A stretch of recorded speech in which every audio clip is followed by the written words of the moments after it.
Hello, my name is Mark. Welcome to Mark Thought About It. For those of you just now paying attention to women's basketball, however you got here, you are got here at a great time. This year's college women's basketball stars will prove to you that the future of women's college basketball, and especially for the WNBA, is going to be must watch.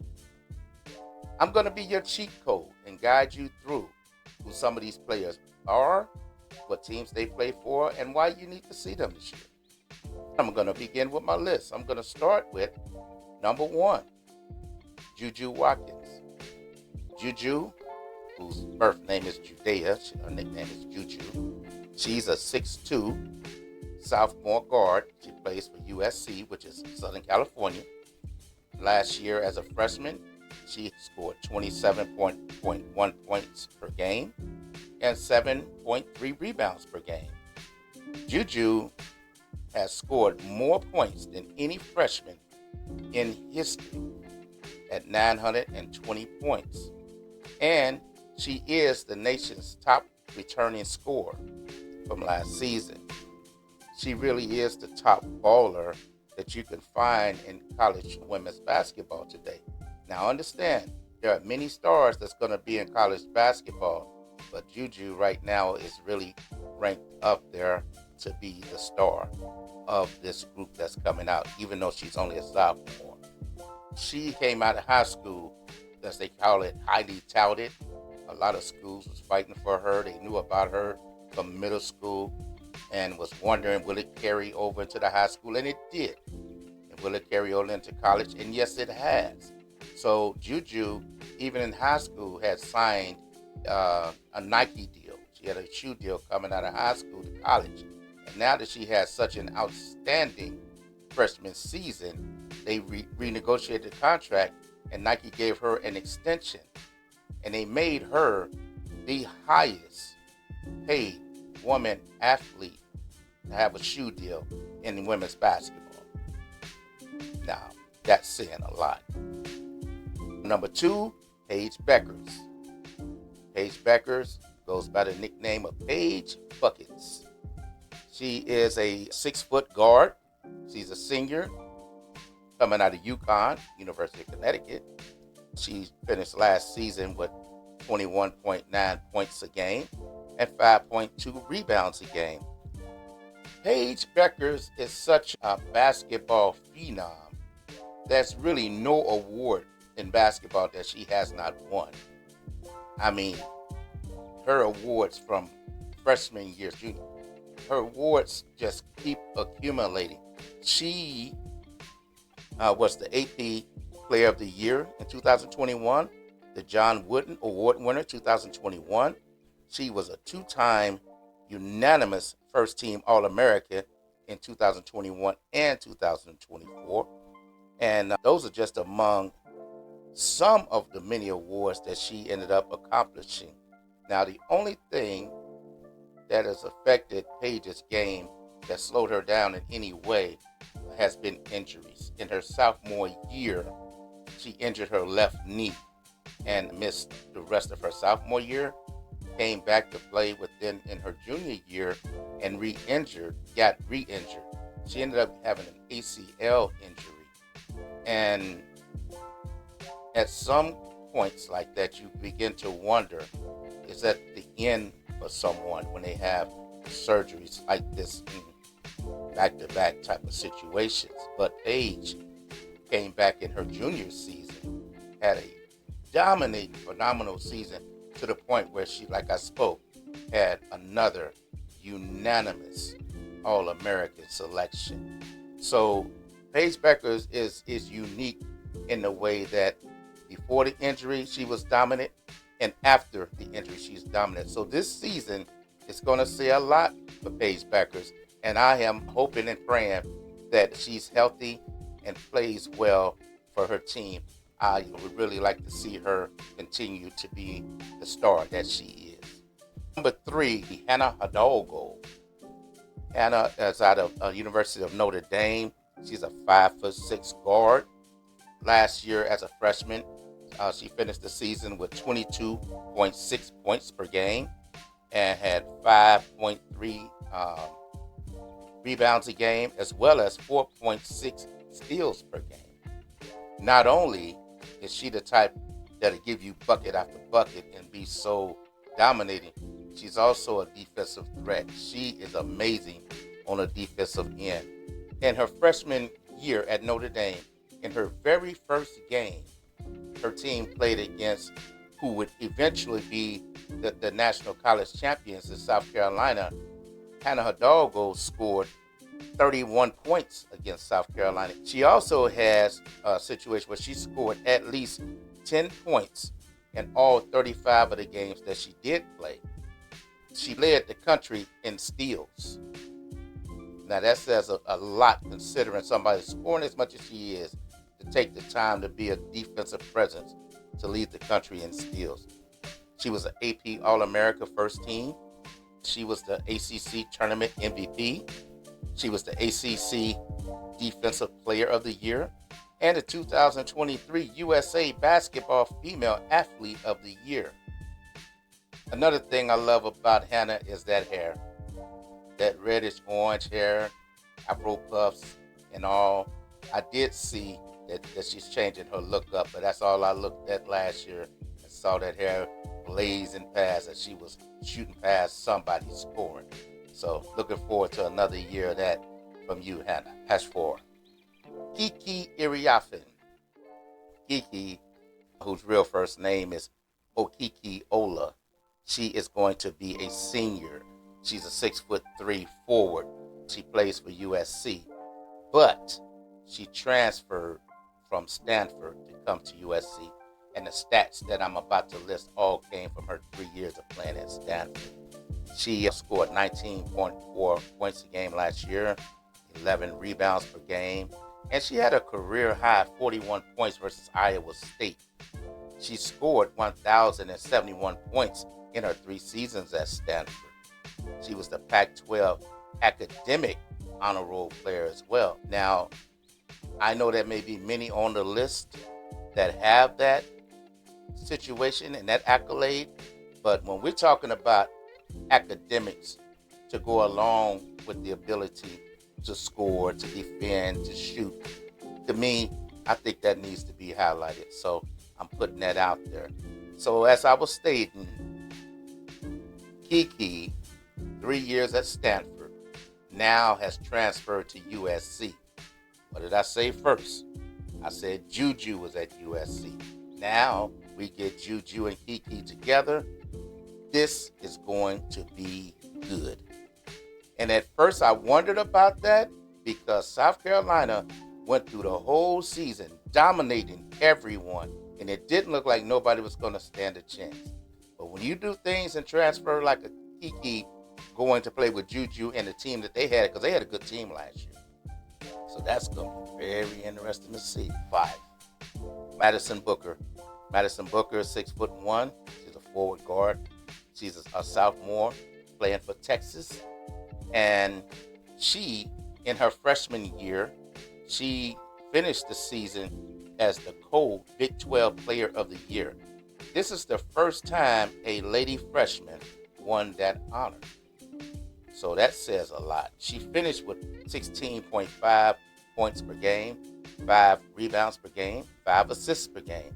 She was the Big 12 Freshman of the Year. She was the All Big 12 First Team Unanimous Selection.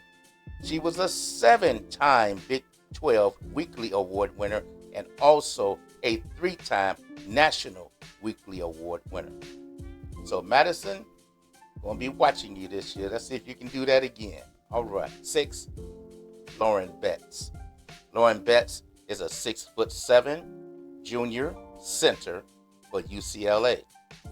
Last year, she finished with 14.9 points per game and 9.3 rebounds a game. She led UCLA in scoring and in rebounding.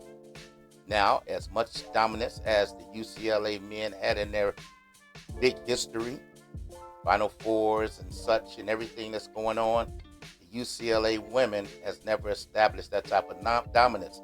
The USC women have, not the UCLA women, and I'm not saying that to put them down. I'm bringing this up because someone like Lauren Betts doing what she's doing in that team, it's going to be very interesting this year, the fight between UCLA and USC. So I'm looking forward to that. All right, 7, Aneesah Morrow. Those of you who have followed me know I'm originally from Chicago. I'm Chicago loving, sports loving Chicago. And Aneesah, she came from Chicago out of Simeon High School, very dominant, doing her thing. And she ended up playing in her first 2 seasons of college basketball. She played in Chicago at DePaul University. She was very, very good at DePaul. Matter of fact, in 2 seasons there, in her 66 games she played for DePaul, she had 53 double-doubles, won many accolades and awards, and then she transferred to LSU, and that's where she was last year, where she averaged 16.4 points a game, had 10 rebounds per game, and finished as the 2024 first team All-SEC. So, Chicago girl, I'm watching you. All right, Nisa, I know you got a great team and you got a lot of highly touted teammates too. So that's going to be interesting to watch all season as well. All right. Now, speaking of, my number 8 is going to be her teammate at LSU. I'm going to talk about Flau'jae Johnson. Flau'jae, 5'10". She's a junior. She's a guard at LSU. Last season, she finished with 14.9 points per game, 5.5 rebounds per game, and she was a 2023 All-Freshman when she was in her freshman year. She did outstanding last season as well. She had situations last year, especially when I talked about defense. She had at least 9 games where she had 3 or more steals in a game. That is a stat. When they made it to the tournament, she led the team with a team high 20.5 points per game. They had 4 tournament games. And then she was also named to the All-Region team. So she did great. I'm going to step away from basketball a little bit as I talk about Flau'jae. I watched Flau'jae before I knew that she was going to be a basketball player. I didn't know who I was watching at the time. I saw her on America's Got Talent. She is a rapper. She is an established rapper now. At that time, she was hoping to catch on and become established. She did so well on America's Got Talent, and anyone who ever watched that show know what I'm about to say is important. She did so well, they gave her the golden buzzer. I watched it, watched her story about her family situation and everything else. Not only did she do well on there, she ended up getting eliminated before the championships at that time, but she did get signed on, and she has songs out now. So she's doing both college basketball and as an established rapper. She's also a cast member on a reality series that's called The Rap Game. And this is a television show that is executive produced by Queen Latifah and Jermaine Dupri. Okay, back to basketball. Number 9, I'm going to talk about one of my favorite players. I know I shouldn't be playing favoritism right now, but I'm about to talk about Audie Crooks. I love Audie Crooks. Audie Crooks is a 6'3" center. She's a sophomore. She goes to Iowa State. And last year as a freshman, she averaged 19.2 points a game, 7.8 rebounds a game. Every single game besides her first game, she scored double-doubles. That means double points in scoring and a double digits in rebounding as well. And then she also, in the tournament, her team played Maryland in an early round, and they were trailing by 20 points, losing to Maryland. And Audie finished the game with 40 points. She shot the ball 20 times and hit 18. 18 out of 20 scoring, finished with 40 points, and helped her team come back from trailing from 20 points to win that tournament game. That's when I knew that she was going to be something nice. And she also, just like a lot of the other women, got the awards and everything that come with being a great player. So I just love to see her play. Now, I'm going to step aside from basketball but this one is very important. Anybody that's seen Audie play can see that she just happens to be a heavy-set young lady. Given that, it doesn't affect her play. She moves well. She moves her feet. She's up and down the court. She's not out of position. She is someone that you can tell that uses her body as a weapon and utilize her as her strength. But you got a lot of bitter people out there, a lot of sour people out there that just don't understand kindness. And anybody that knows me or have watched my videos knows my love of sports, especially women's sports. And when you're talking college, we're talking anywhere from teenagers to young 20-somethings. We're talking young ladies at that time who don't have a solid self-esteem. They're trying to accomplish something in this situation, basketball. And in the situation, we have to look at these young ladies come in all colors, sizes. They have different sets of talents and how they use their talents. And they have different personalities. They're trying to be great.